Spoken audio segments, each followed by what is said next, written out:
The Lord makes it clear throughout His Word that the heart of His purpose in all things is for His glory to be seen and experienced and reflected by the people He has made. Welcome to Encounter the Truth with Jonathan Griffiths. I'm Steve Hiller. And Jonathan, there may be some listening today who have never really experienced the glory of God in their life before. They hear, a phrase like that, the glory of God, not even really sure what you're talking about. Well, it's a big concept, and I don't think the idea of God's glory is something that we can define in a kind of one sentence kind of a way or very simply. But it does say that God is truly worthy of all worship and adoration, because everything in Him is good and wonderful and bright and beautiful and truly marvelous. And so it does say to us that God is intrinsically and totally worthy of our adoration. It's a big thought. It's a wonderful thought. And of course, we're going to try and explore it a little bit together today. We're going to do that in a number of different places in God's Word. So if you can have a Bible handy, we'll spend some time in Psalms and Exodus and Isaiah. But let's continue our message, The Glorious God. Here is Jonathan. There are very beautiful things to be found in this world, things that have a certain glory about them. You think about a very wonderful jewel, a beautiful diamond or sapphire or ruby. The other day I was with the children downtown and we were doing a little window shopping in the Rideau Center. And I don't know why I thought of doing this. We wandered into Tiffany's. This was me in shorts and a t-shirt with three little kids, and the security guard was kind of looking, wondering what was going on. Anyway, we kind of glanced through the display cases. And there's some really beautiful jewels in that shop. And a really beautiful jewel, well cut, shown in the right light.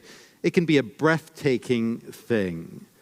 But there's no such thing, is there, as a totally flawless jewel. Not even the finest diamond to be found in the display cases at Tiffany's can be said to be without fault, without flaw of any kind. Diamonds are graded, I gather, on their clarity, their lack of imperfection. And you can find some diamonds, some very expensive diamonds, that are pretty close to perfect. But the totally flawless diamond, totally clear, totally brilliant, completely unmarred, it doesn't exist. But God is flawless in His perfection and His beauty, His holiness and His goodness, His wisdom and His knowledge. He is totally glorious in every way. Now, that's the core idea here. That's what we're thinking about. I don't think that's too hard to take on board. If we believe in God, if we trust in God, we understand and accept that He is the God of glory. But what then do we do with this truth? What are the implications of this truth? Well, that brings us to our second point, point 2 of 2. If God is all glorious then, well, our purpose is to give Him glory. Our purpose is to bring Him glory. That's where this truth simply leads us. It can be an agonizing question, but a question we must all ask. What is the purpose of my life? Why am I here on earth? Last year, the Centers for Disease Control and Prevention in the United States issued a startling report showing that suicide rates over the last decade or so have been rising in almost every American state. It raises the obvious question of causation, of why that's happening. And of course, numerous factors will feed into that troubling trend. But I was very interested to read an opinion piece in the New York Times by a behavioral scientist named Clay Routledge. And I'd like to read for you from his piece. I think what he says is actually very significant. He writes this: "Many argue that this is a crisis of mental health care, that people are not getting the services they need. The proposed solution is better therapies, more effective antidepressants, and greater access to treatment. This assessment may be correct. However, the suicide rate has increased even as more people are seeking treatment for depression and anxiety, and even as treatment for those conditions has become more widely available. An additional explanation seems to be needed. As a behavioral scientist who studies basic psychological needs, including the need for meaning, I am convinced that our nation's suicide crisis is in part a crisis of meaninglessness. We are a species that strives not just for survival, but also for significance. We want lives that matter. A felt lack of meaning in one's life has been linked to alcohol and drug abuse, depression, anxiety, and yes, suicide. And when people experience loss, stress, or trauma, it is those who believe that their lives have purpose who are best able to cope with and recover from distress. What is the purpose of my life? Where is meaning to be found? It is a vitally important question. In fact, you may be here today precisely because you are asking that question, you are grappling with that question, because that very question is troubling you and you don't have an answer for it. Well, the Bible doesn't have a quick one-line answer for us. There isn't a single verse that I can point you to that sums everything up really tidily. But if we look at the whole teaching of Scripture, at the whole shape of what God has made known to us in His Word, then I think an answer emerges for us pretty quickly and pretty clearly. The Lord makes it clear throughout His Word that the heart of His purpose in all things is for His glory to be seen and experienced and reflected by the creatures He has made, by the people He has made. In a very interesting passage in Isaiah 48, the Lord speaks of how He is refraining from bringing a judgment on Israel that the nation actually deserves because of its sin. And He explains why He's doing this, why He's refraining. We might imagine that He would say that He's acting in this way for the sake of the people, out of compassion, out of love, etc. That would make good sense to us, and of course, it would be consistent with His character. But instead, He says He's actually doing this for His own sake, for the sake of His glory. Very interesting, Isaiah 48 and verse 9. For my own name's sake, I delay my wrath. For the sake of my praise, I hold it back from you, so as not to cut you off. See, I have refined you, though not as silver. I have tested you in the furnace of affliction. For my own sake, I do this. How can I let myself be defamed? I will not yield my glory to another. God will not have His glory diminished, His reputation defamed through the shame and the destruction of His own covenant people, Israel. And so for the sake of His name, for the sake of His reputation, for the sake of His glory among the nations, He holds back His judgment on His people, even though they deserve it. God is rightly concerned for His glory. He is truly glorious in an absolute sense. And it is fitting, it is appropriate, it is right, it is logical that His glory should be seen and recognized. And throughout the Scriptures, God's true people recognize that He is worthy of all glory. Just listen to the way in which the Psalms express this desire and this concern. Psalm 96, which we heard earlier, Psalm 96 and verse 7. Ascribe to the Lord, O families of nations, ascribe to the Lord glory and strength. Ascribe to the Lord the glory due His name. Bring an offering and come into His courts. Worship the Lord in the splendor of His holiness. Tremble before Him, all the earth. Psalm 108 and verse 4. I will praise you, O Lord, among the nations. I will sing of you among the peoples. For great is your love, higher than the heavens. Your faithfulness reaches to the skies. Be exalted, O God, above the heavens, and let your glory be over all the earth. Psalm 115 and verse 1, not to us, O Lord, not to us, but to your name be the glory, because of your love and faithfulness.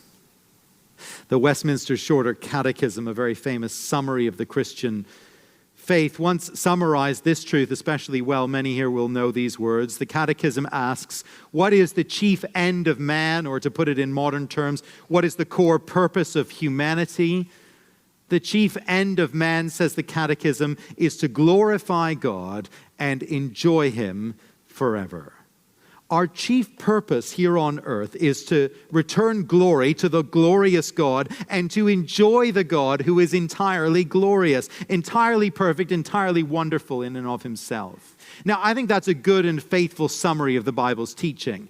And from what we've seen already on this theme, it makes sense. God is supremely wonderful, truly glorious. He Himself is the great jewel, the being of supreme worth at the heart of the universe.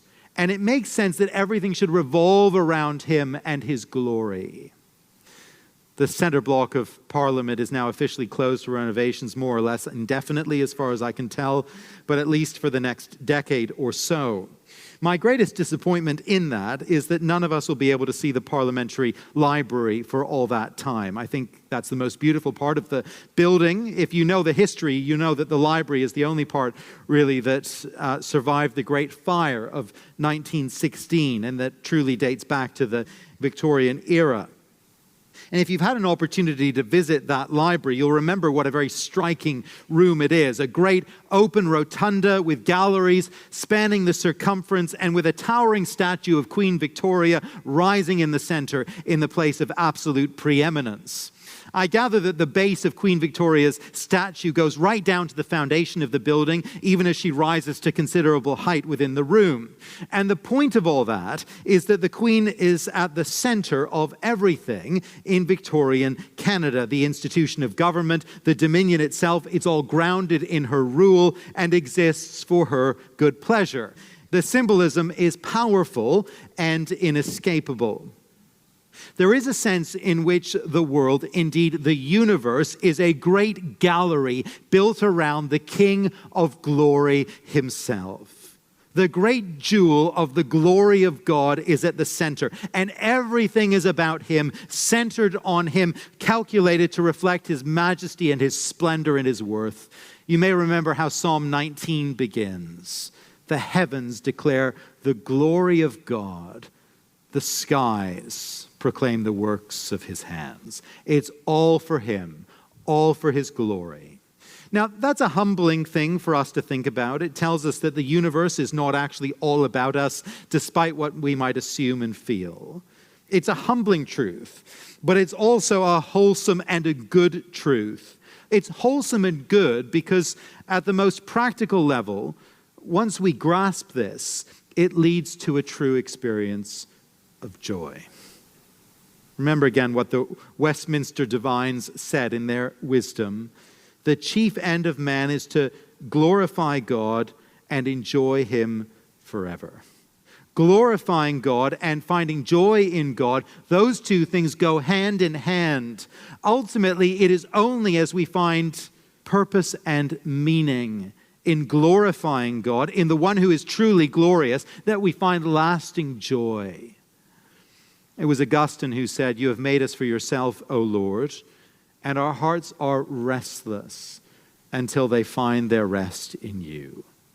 We were made for God and nothing other than God himself, seeing him, knowing him, serving him, pursuing his glory. Nothing else will ultimately satisfy us.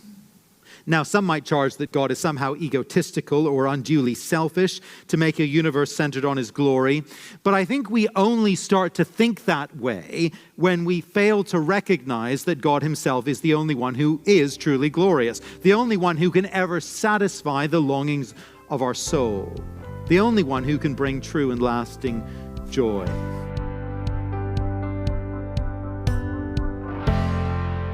You're listening to Encounter the Truth with Jonathan Griffiths and a message called The Glorious God. Now, we're going to pause here, but we'll get back to the message in just a moment, so I hope you'll stay with us. You know, we hear the Bible is the best-selling book of all time. So it's a book that is so widely appreciated, right? But yet millions of people also ridicule it. But what if the Bible could speak for itself? What if we would pay attention to what the Bible actually says and take that seriously?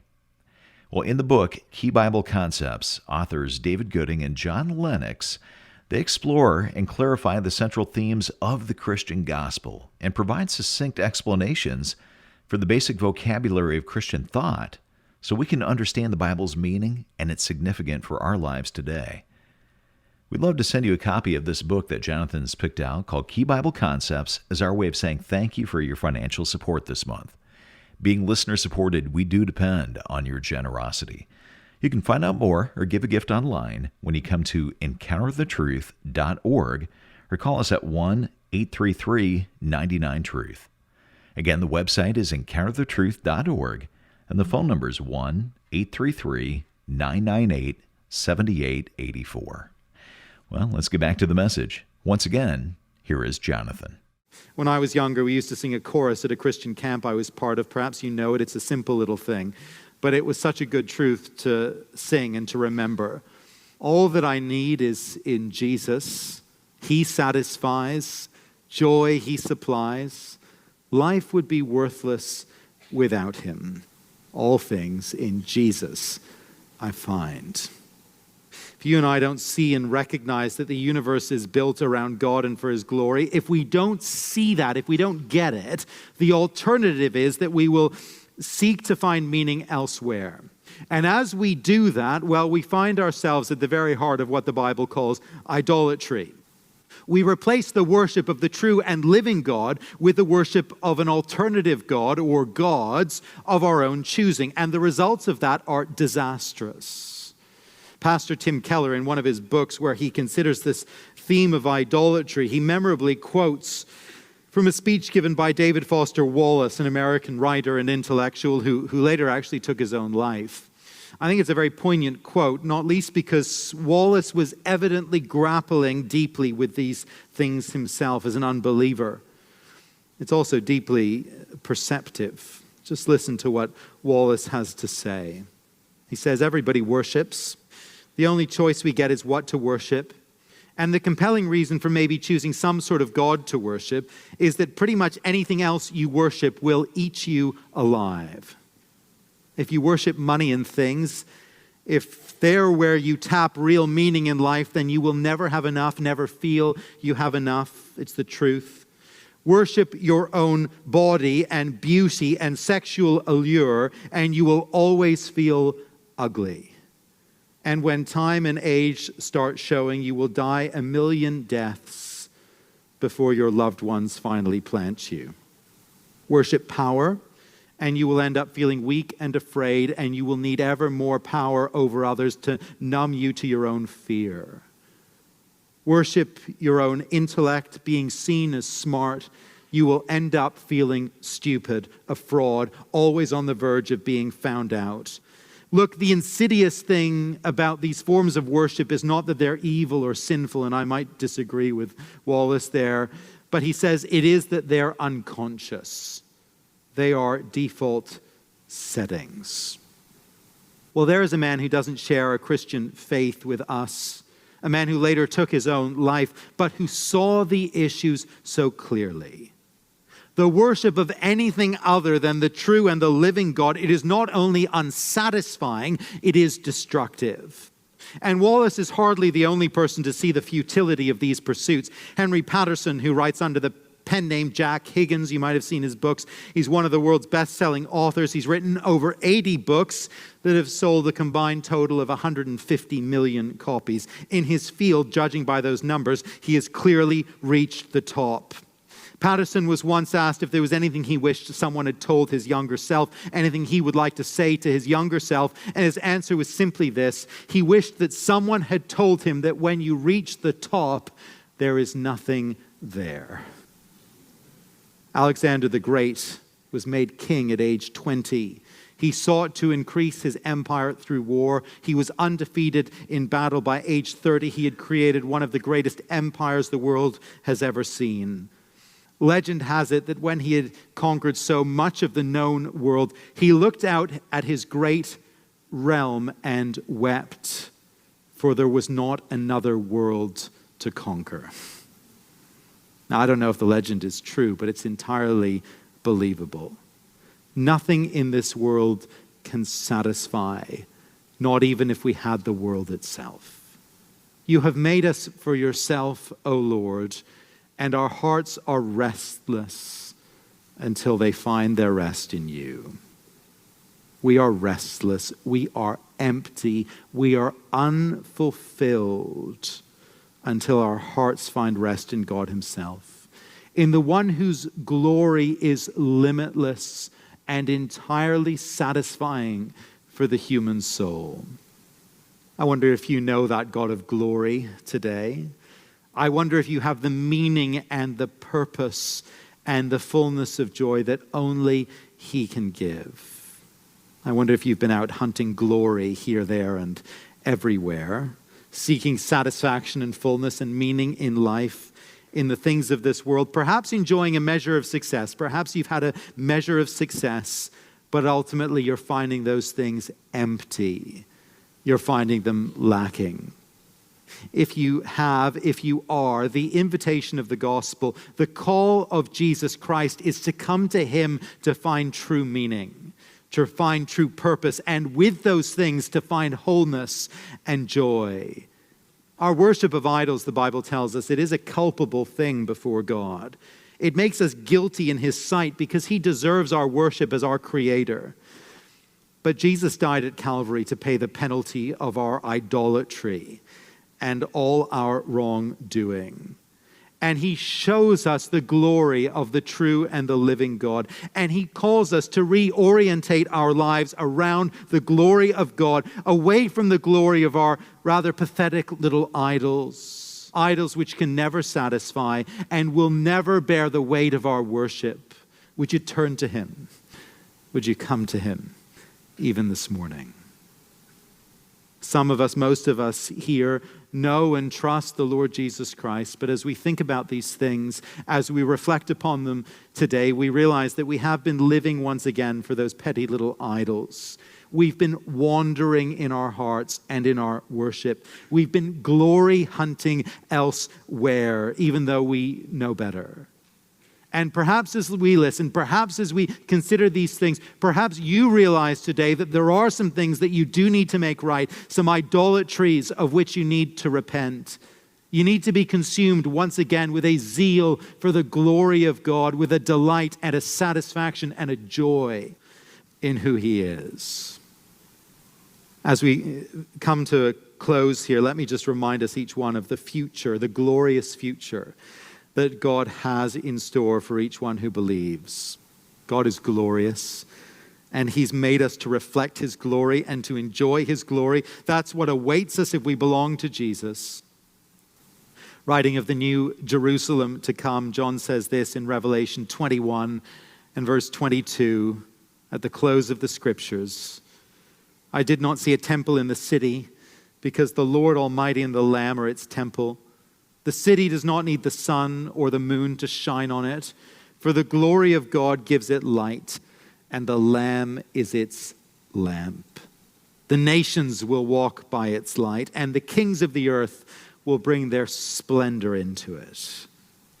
If we recognize how radiantly beautiful the Lord is in his power and his majesty, his holiness and his splendor, then the picture that John gives us in that vision, it should fill our heart with wonder and with delight.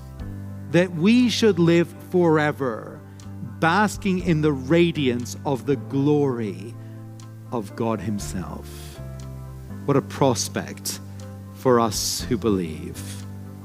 What a future for any who would come. You're listening to Encounter the Truth with Jonathan Griffiths and a message called The Glorious God. If you miss a broadcast in the series, come to the website, listen online. It's encounterthetruth.org.